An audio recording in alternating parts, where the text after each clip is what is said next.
Hi అండి, my name is Lakshmi. ఈరోజు నేను ఎకానమీకి ఏమేమి ప్రిపేర్ అవ్వాలి బుక్స్ అని నేను ఈ వీడియో చెప్పాలనుకుంటున్నానండి. ఫస్ట్ వచ్చి మనం ఎకానమీకి ప్రిపేర్ అవ్వాలంటే ఫస్ట్ డైలీ న్యూస్ పేపర్ అనేది కంపల్సరీ చదవాలండి. న్యూస్ పేపర్లో వచ్చే ఎకానమీ రిలేటెడ్గా ఉండే వర్డ్స్ కానీ అండ్ ఏమన్నా ఎకానమీ రిలేటెడ్ ఇష్యూస్ ఏమన్నా ఉంటే ఎప్పటికప్పుడు న్యూస్ పేపర్లో చదివి మనం నోట్ చేసుకోవాలండి. కంపల్సరీ ఎకానమీ అనేది మాత్రం కరెంట్ అఫైర్స్ రిలేటెడ్గానే ఉంటుంది మ్యాక్సిమం.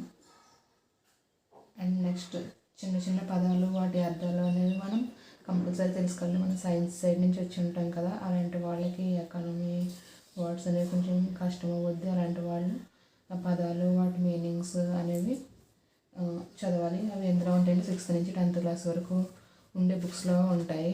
అవి ఎలా అంటే నేనైతే ఇలా నోట్ చేసుకున్నానండి. ఎకానమీ రిలేటెడ్గా ఉన్న పదాలు 6th నుంచి 7th క్లాస్ బుక్స్ అనేవి తీసుకొని అందులో ప్రతిదానికి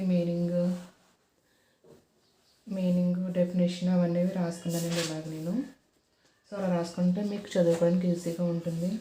అండ్ నెక్స్ట్ వచ్చేసి ఆర్థిక సర్వే అండ్ బడ్జెట్ అనేది కూడా ప్రిపేర్ అవ్వాలండి. నెక్స్ట్ కేంద్ర ప్రభుత్వం మరియు రాష్ట్ర ప్రభుత్వాలు అమలుపరుస్తున్న ముఖ్యమైన పథకాలు, వాటికి కేటాయించిన నిధులు అనేవి కూడా మనం చదవాలండి. సో మెయిన్గా ఎకానమీలో వచ్చి ఇంపార్టెంట్ అండి. నెక్స్ట్ నేను బుక్స్ ఏం ప్రిపేర్ అవ్వాలో చెప్తానండి. నేను బుక్స్ ఎలా ప్రిపేర్ అవ్వాలంటే 6th నుంచి 10th క్లాస్ వరకు బేసిక్స్ అనేవి అందులో చదవాలండి. నెక్స్ట్ వచ్చేసి ఇంటర్మీడియట్ ఫస్ట్ ఇయర్ అర్థశాస్త్రం. సో ఇది అంత ఇంపార్టెంట్ కాదు, కానీ చిన్న చిన్న డెఫినేషన్స్ అనేవి ఇందులో ఉంటాయండి. ఎగ్జాంపుల్ నేను చెప్తాను చూడండి.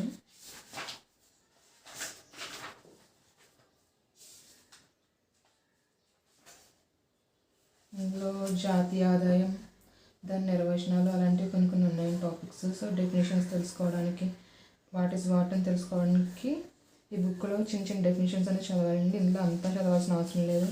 అండ్ ఇందులో ద్రవ్యం, బ్యాంకింగ్, ద్రవ్యోల్బణం ఇలాంటి చిన్న చిన్న టాపిక్స్ ఉన్నాయండి. సో అవి చదివితే సరిపోతుంది. So intermediate first year book అండి ఇది. నెక్స్ట్ వచ్చేసి ఇంటర్మీడియట్ సెకండ్ ఇయర్ అండి ఇది మ్యాక్సిమం అంతా చదవాలండి బుక్. మనకి సిలబస్లో చాలా టాపిక్స్ ఇందులో కవర్ అవుతాయండి. ఆర్థిక అభివృద్ధి, జనాభా, మానవ వనరుల అభివృద్ధి, జాతీయ ఆదాయం అండ్ మెయిన్ ఇంపార్టెంట్ టాపిక్స్ వచ్చేసి వ్యవసాయ రంగం, పారిశ్రామిక రంగం అండ్ తృతీయ రంగం అండ్ ప్రణాళికలు, ఆర్థిక సంస్కరణలు మరియు పర్యావరణం మరియు సుస్థిర అభివృద్ధి, ఆంధ్రప్రదేశ్ ఆర్థిక వ్యవస్థ ఇలాంటి టాపిక్స్ అనేవి మనం చదవాలండి ఇందులో. So intermediate second year book ఒకటండి. నెక్స్ట్ వచ్చేసి BA థర్డ్ ఇయర్ అండి, భారత ఆర్థిక వ్యవస్థ. సో ఇది కూడా మనం చదవాలండి, సిలబస్ కవర్ చేయాలి అంటే. సో ఇందులో ఉండే టాపిక్స్ ఇవ్వండి: ఆర్థిక అభివృద్ధి కొలమానాలు, ఆర్థిక అభివృద్ధి సిద్ధాంతాలు, భారతదేశ జనాభా, భారతదేశంలో ఆర్థిక అసమానతల నివారణ, ఇలాంటి టాపిక్స్ ఉన్నాయి. నేనైతే ఇంకా ఈ బుక్ వరకు రాలేదని చదవడానికి. సో దానికోసం నేను పర్టికులర్గా చెప్పలేకపోతున్నాను ఏ టాపిక్స్ కరెక్ట్గా చదవాలనేది. సో ఈ బుక్ కూడా మ్యాక్సిమం సిలబస్ అనేది కవర్ చేస్తుందండి. వీటితో పాటు నేను అందరూ చదివేలాగే అందరూ చెప్పే బుక్ ఒకటి తీసుకున్నానండి, ఎకానమీ చిరంజీవి సార్ది, సెకండ్ ఎడిషన్ అండి, 2019. కొత్త ఎడిషన్ ఉంటే, అప్డేటెడ్ ఎడిషన్ ఉంటే తీసుకోవాలి. సో ఇందులో కూడా ఉంటాయండి. నేను స్టార్టింగ్కి బుక్ చదువుదామని ట్రై చేశాను, కానీ ఇలా చేశాను కానీ నాకు ఎక్కడ అర్థం కాలేదన్నమాట.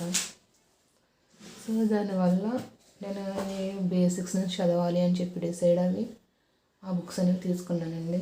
ఓకే అండి, ఇవి బుక్స్ నా దగ్గర ఉన్న బుక్స్. Okay, thank you. ఇంకొకసారి చెప్తున్నాను బుక్స్ ఏంటనేది.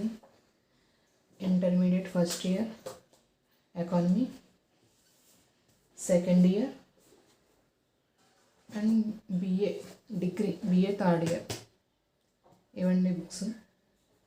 Okay, thank you.